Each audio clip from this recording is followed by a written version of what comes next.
मी गायत्री श्रीगोंदेकर आणि कॅमेरावर आहेत साक्षात सावंत. आपण आज आहोत IIT मुंबई या ठिकाणी. IIT मुंबईमध्ये मागील 3 दिवस टेक्नॉलॉजी फेस्टिवलचं आयोजन करण्यात आलेलं होतं. या फेस्टिवल दरम्यान विविध क्षेत्रातील तंत्रज्ञान विषयातील मान्यवरांनी विद्यार्थ्यांना मार्गदर्शन केलं.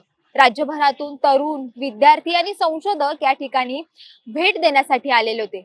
या ठिकाणी नेमके कोणकोणते तंत्रज्ञान विषयक आविष्कार घडवण्यात आलेले आहेत पाहूयात आजच्या व्हिडिओतून. आज भारताच्या संरक्षण क्षेत्रामध्ये देखील तंत्रज्ञानाचा पुरेपूर वापर करण्यात येतोय.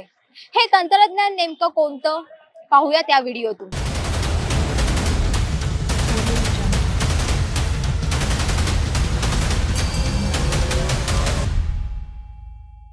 ही गन आहे ATAGS ATAGS advance towed artillery gun system.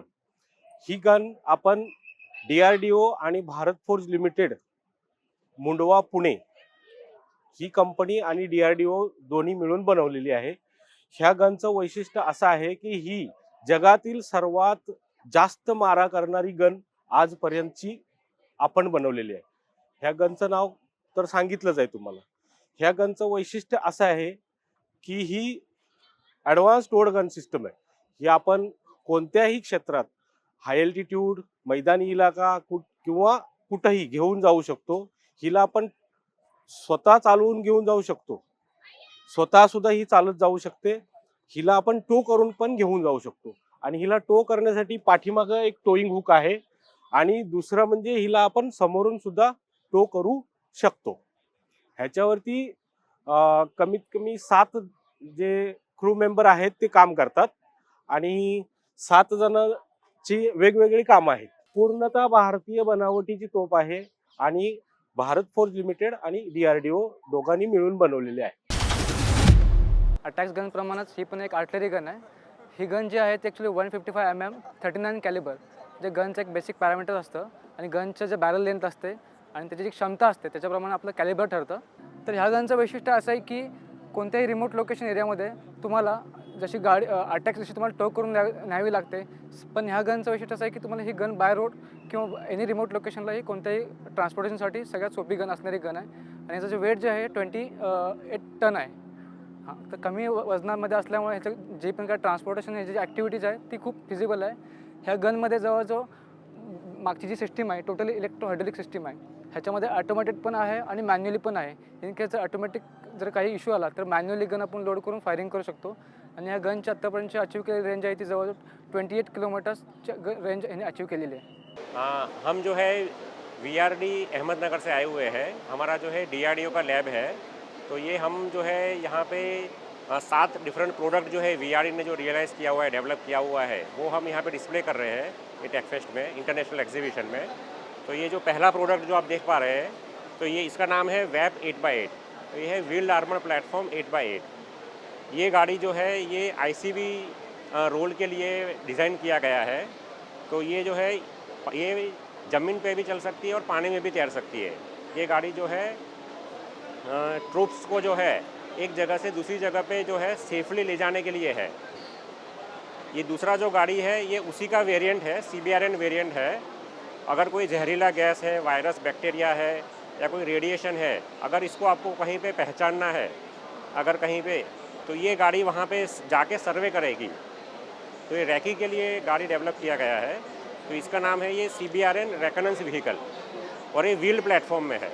ये जहाँ पे अगर कहीं पे CBRN अटैक हो रहा है तो अटैक होने के बाद जो है वो वहाँ पे किस तरह का जहरीला गैस था या किस तरह का वायरस, बैक्टीरिया था या किस तरह का रेडिएशन था, वो पहचानने के लिए ये गाड़ी जो है इसका इस्तेमाल किया जाता है. तो ये जो है ऑलरेडी इंडियन आर्मी का रिक्वायरमेंट है ये सभी. ये तीसरा जो प्रोडक्ट है हमारा ये CBRN रेकनेंस व्हीकल मार्क 2. तो ये जो है ट्रैक प्लेटफॉर्म में है. तो इसमें जितने इंस्ट्रूमेंट लगे हुए हैं, CBRN के जो सेंसर लगे हुए हैं इसमें भी लगे हुए हैं, लेकिन ये जो है ये ट्रैक प्लेटफॉर्म पे है.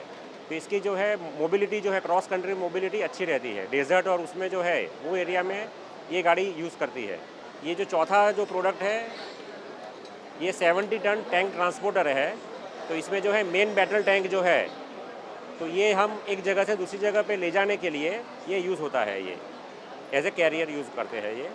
इसका जो है कैपेसिटी जो है ये 70 टन है। 70 टन के व्हीकल इसमें एक जगह से दूसरी जगह ले जा सकते हैं हम। ये पांचवा जो प्रोडक्ट जो है robotic kit for automated driving. तो ये इसे जो है आप कन्वेंशनल जो व्हीकल है उसको जो है आप उसको अनमेन्ड व्हीकल में कन्वर्ट कर सकते हैं। तो इसमें जो है आप जो है उसको रोबोटिक एक्चुएटर है, जैसे आपका क्लच होता है गाड़ी में या एक्सीलरेटर होता है, स्टीयरिंग होता है, ये सभी रोबोट्स के थ्रू आप उसको ऑपरेट कर पा रहे हैं, टेली ऑपरेट कर सकते हैं इसको आप। के अंदर RDX बेस्ड कंपोजिशन रहता है, जो हिट करेगा तो उसको डिस्ट्रैक्ट कर देगा, तो मिनिमम डैमेज हो टैंक को, उसके लिए हमने डेवलप किया ERA। आज जगभरामध्ये AI आणि रोबोटिक्स तंत्रज्ञानाचा बोलबाला आहे. अशा वेळी भारतामध्ये देखील रोबोटिक्स तंत्रज्ञान नेमकं कसं वापरात येणार, रोबोटिक्स तंत्रज्ञानाचं भारतातील भविष्य नेमकं काय आहे, नेमके कोणकोणते रोबोट्स या ठिकाणी विद्यार्थ्यांशी संवाद साधतायत, बघूयात आजच्या या व्हिडिओतून.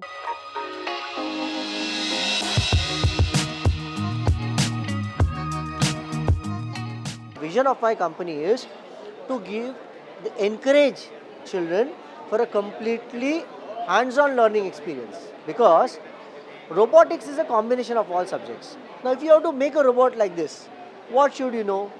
You should know science, you should know technology, you should know engineering, you should know arts, you should know mathematics. So just by learning one subject, you're learning all these subjects. So when we set up robotic labs in schools, we change the future generation, we change the life of young generation, and we instigate them, we motivate them, we build up their confidence from user to innovator. Now imagine,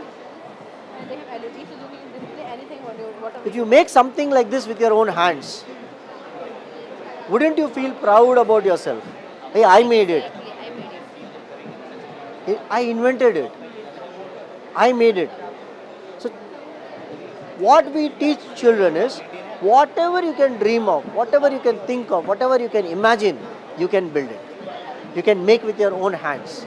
If India has to rule the world in the next 20 years in the field of manufacturing, there is no shortcut to what we are doing. नमस्कार, हम कोडी टेक्नोलैब company से हैं। हमारे pass range of अलग अलग बहुत सारे robots हैं, solutions है जो मैं बोलती हूँ। ये है अथीना। अथीना एक ग्रीक वर्ड है, इसका मतलब होता है गॉडेस ऑफ वॉर। ये सिक्योरिटी पर्पस के लिए यूज़ होती है। इसकी 360 डिग्री सर्वेलेंस है। एक CCTV के अपने ब्लाइंड स्पॉट्स होते हैं, इसके एक भी नहीं है। ये ऑटोनोमस रोबोट है, लाइडार सिस्टम पे वर्क करती है। आप इसे पता है इसे कहाँ जाना है, कहाँ नहीं जाना है, ये खुद डिटेक्ट कर सकती है, चार्जिंग पे खुद लग सकती है। ये 360 डिग्री सर्वेलेंस करेगी। अपार्ट फ्रॉम दैट, अगर इसको सिखाया जाए, ये फेस डिटेक्शन कर सकती है।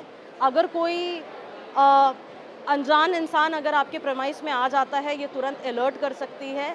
थर्मल डिटेक्शन है, फायर आती है, ये तुरंत SOS पे आपको बता सकती है। ओडिगो हमारा चलता फिरता एक बिलबोर्ड का काम करता है, जो कि वो है, आप देख सकते हो। ये एडवर्टाइजिंग रोबोट है। अगर मैंने इसको एक मॉल में प्लेस कर दिया और आपको नहीं पता है कि ज़ारा स्टोर कहाँ है, ये आपके साथ आपके असिस्टेंट की तरह जाके आपको उस स्टोर तक भी ले जाएगी। उसके साथ साथ वो एड्स भी डिस्प्ले कर सकती है। दोनों स्क्रीन्स इसकी इंटरैक्टिव हैं। आपको कोई भी इंफॉर्मेशन चाहिए, आपको ओडिगो से मिल सकता है। सबसे खास बात यही है, मैं फिर से बोलूँगी, ये कम्प्लीटली इंडियन कंपनी है, 100% made in India. Thank you. Maharashtra हे कृषी संपन्न राज्य आहे. अशा वेळी शेतकऱ्यांना उपयुक्त ठरणारं असं नेमकं कोणतं तंत्रज्ञान आणि कोणते आविष्कार या विद्यार्थ्यांनी घडवले आहेत, पाहूया त्या व्हिडिओतून.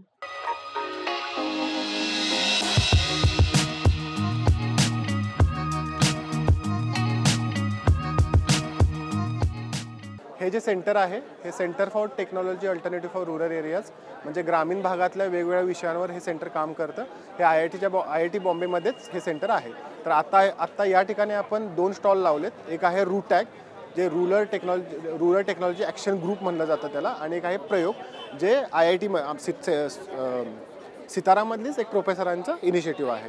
तर रूटॅगमध्ये जनरली आपण काय करतो की वेगवेगळे प्रॉब्लेम स्टेटमेंट गावातून घेतो आणि त्या प्रॉब्लेम स्टेटमेंटसाठी वेगवेगळ्या टेक्नॉलॉजी आपण या ठिकाणी दिलेल्या आहेत. मग त्यामध्ये असेल हा सोलार फूड कार्ट आहे, किंवा आपल्या आजारी गाई म्हैशींसाठी त्यांना उचलण्यासाठी मशीन असेल किंवा कांदा स्टोअर करण्यासाठी एखादं छोटंसं स्टोरेज युनिट असेल, त्याच पद्धतीने मल्टीपर्पज असेल की आणि एनर्जी फ्री आपल्याला जर सब्जी किंवा भाज्या साठवायच्या असतील तर ते भाज्या पण सुद्धा साठवू शकतो आपण या ठिकाणी. तर अशा पद्धतीचं हे रूटॅकचं सेंटर आहे. आत्तापर्यंत आपण 36 टेक्नॉलॉजी वेगवेगळ्या स्टेटमध्ये डिसिमिनेट केलेल्या आहेत, म्हणजे शेतकऱ्यांमध्ये पोहोचवलेल्या आहेत. टोटल 329 जागेंवरती आपल्या या टेक्नॉलॉजी पोहोचलेल्या आहेत. जवळजवळ 10,000पेक्षा जास्त स्टेक होल्डरने असा फायदा झाला आहे भारतभरातल्या, आणि अशा 7 प्रकारच्या IITमध्ये हे सेंटर उभं आहे आत्ता. रूटॅक हे रिसर्च बेस आहे, पण जे हे 2 आहेत, हा जो एक आहे हा स्टार्टअप आहे प्रयोगचा, आणि हा PhD प्रोजेक्ट आहे. बरोबर आहे ना? हा PhD प्रोजेक्ट आहे. यामध्ये ड्रोन वापरून आपण पाण्याचं सॅम्पलिंग कसं करता येईल ह्याच्यावरती अभ्यास करतोय. जनरली प्रॉब्लेम स्टेटमेंट असं आहे की मोस्टली ज्यावेळी आपण पाण्यात सॅम्पल घेतो हे नदीच्या बाजूने घेतो किंवा तलावाच्या बाजूला घेतो, मग तलावाच्या काठावरती घेतो, तर त्यामध्ये आपल्याला नको असलेल्या गोष्टी पण येतात. पण ह्या ड्रोनच्या सहाय्यानं आपण नदीच्या मध्यावरती जाऊन जिथं रिक्वायर्ड गरज आहे आपल्याला जिथलं पाणी घ्यायचं त्या पद्धतीचं पाणी आपण ह्या माध्यमातून घेऊ शकतो. आता सध्या वारणा रिव्हर बेसिनवरती ह्याचा प्रोजेक्ट चालू आहे. हा आता स्टार्टअप मोडमध्येच आहे. 3 प्रोटोटाईप आपण बनवलेले आहेत. हा स्प्रेइंग करतोय, सोईंग करतोय आणि विडिंग सुद्धा करतोय. तर स्प्रेइंग करताना त्या प्लॅन्टचं काय हेल्थ आहे ते बघूनच स्प्रे केलं जातं. ओके, जर त्याला रिक्वायर्ड नाही आहे तरी पण आपण जनरली स्प्रे करतो हाताने, पण ह्यामध्ये रिक्वायर्ड असेल, गरज असेल त्या प्लॅन्टला तरच हे केलं जातं. सोईंग करायचं असेल तुम्हाला तर हे वरचं सेटअप काढायचा, सोईंगचा सेटअप टाकायचा आणि हे सोईंग केलं जातं. ओके, सो हा जो डिव्हाइस आहे याचा जो बॅटरी आहे याची सायकल लाईफ आहे अराउंड 200 to 250 सायकल्स, म्हणजे 200 to 250 फ्लाइट्स हा करू शकतो. ये टेरासेंशिया रोबोट है. बेसिकली एक AMR है, autonomous mobile robot. Physical character जो होते हैं ना प्लांट्स के, वो गैदर करता है. सो आपके पास यहाँ पे कैमरास देख सकते हैं. This is the 4 cameras. We have 3 cameras here. 4 camera, another 3D camera, lidar sensor use किया है. सो ये हम लोग सेंसर फ्यूजन यूज़ करते हैं. सेंसर फ्यूजन से हम लोग एक पूरे फील्ड का मैप तैयार करते हैं, एक्चुअली मैपिंग तैयार करते हैं और वो हम लैपटॉप में लोड करते हैं. सो फिनोटाइपिंग के लिए बेसिकली अगर आप वो इमेज देखेंगे तो ये फिनोटाइपिंग में लाइक कैरेक्टर्स बता सकता है कि प्लांट हाइट क्या है, प्लांट का वेट कितना है, क्रॉप्स वीड्स कितने हैं प्लांट में, then how length is the plant and everything. So ऐसे 10-15 ट्रेड्स ये हमें बता सकता है प्लांट्स के बारे में. We have around 7 terabytes of data. हमारे पास कॉर्न का है, देन वीट का है, सोयाबीन का है, 100 ग्राम का है, देन कॉटन्स का है. या so these are like 10 to 12 different हमारे पास क्रॉप्स का डेटा है. आम्ही ग्रामीण भागासाठी एक वैकल्पिक तंत्रज्ञान तयार करतो. तर आम्ही शेतकऱ्यांसाठी काही तंत्रज्ञान इथं बनवलं आहे. हे एक सोलर हायड्रो डिस्टिलेशन सिस्टीम आहे, ज्याच्यामध्ये आपण त्याची वाफ बनवून थंड करून एक्स्ट्रॅक्ट तयार करतो. जसं समजा माझ्याकडे गुलाबाच्या पाकळ्या असतील, मी समजा गुलाबाचा शेतकरी आहे, तर माझ्याकडे गुलाबाची फुलं बरेच असणार, तर मी गुलाबाची फुलं याच्यात टाकणार आणि ह्या मशीनला सूर्यप्रकाशात ठेवणार. सूर्यप्रकाशात ती मशीन ठेवल्याबरोबर सूर्याचा प्रकाश आतमध्ये आल्यामुळे ती मशीन पाकळ्या अशा दिसतात आणि त्या पाकळ्यांमधनं असणाऱ्या पाण्याची वाफ होते आणि ती वाफ या काचेवर थंड होते आणि ती वाफ थंड झाली की छोटे छोटे पाण्याचे ड्रॉपलेट्स जे तयार होतात. ही काच तिरपी असल्यामुळे गुरुत्वाकर्षणाने सगळे पाण्याचे ड्रॉपलेट्स जे खाली येतात आणि आम्ही इथे कलेक्ट करतो आणि तुम्हाला असं क्लीन, क्लिअर, ट्रान्सपरंट गुलाबजल मिळेल. याच्यात कुठलेही केमिकल नाही, प्रिझर्वेटिव्ह नाही, कलर नाही. तुम्ही स्प्रे कराल तर तुम्हाला नॅचरल स्प्रे मिळेल, नॅचरल अरोमा मिळेल. तसे वेगवेगळे प्रॉडक्ट्स आम्ही या शेतकऱ्यांना बनवता येतील अशी व्हॅल्यू ॲड करणारी ही एक सिस्टीम आहे. खूप खूप धन्यवाद. या व्हिडिओतून आपण IIT मुंबईमध्ये सुरू असलेल्या टेक फेस्टिवलची सफर केलेली आहे. यामध्ये आपण DRDOने बनवलेली वेगवेगळी उपकरणं, सुरक्षा यंत्रणा वापरत असलेल्या वेगवेगळ्या गन्स, AI तंत्रज्ञान वापरून तयार करण्यात आलेले रोबोट्स देखील पाहिलेले आहेत. हा संपूर्ण विषय तुम्हाला कसा वाटला? या विषयावरची तुमची मतं आम्हाला कमेंट बॉक्समध्ये नक्की कळवा. MHAMTVच्या फेसबुक पेजला लाईक करा. आमचं यूट्यूब चॅनल आहे ते देखील सबस्क्राईब करा. अशाच नवनवीन विषयांसाठी आमच्या www.mahamtv.com या संकेतस्थळाला नक्की भेट द्या. तुर्तास धन्यवाद.